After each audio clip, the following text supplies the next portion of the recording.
కళ్యాణమే వైభోగమే పరిణయమే మరి పెళ్లి సంబరమే అందాల వరుడు పరిశుద్ధుడు చక్కని వధువు కన్యాకు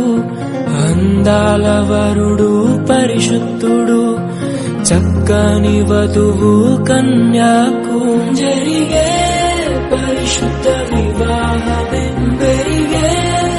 నిరంతర సంతోషమే ప్రేమను పంచుకునే తోడుకై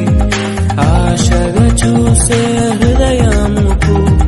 దేవుని దీవెనలే కురియగా ఆమని కుసుమను విరియగా ముగిసే నిరీక్షణ సమయమే ముగిసే ప్రియమైన హృదయమే పరచిన దినమే మన కన్నులకు ఆశ్చర్యమే కళ్యాణమే వైభోగమే పరిణయమే మరి పెళ్లి సంబరమే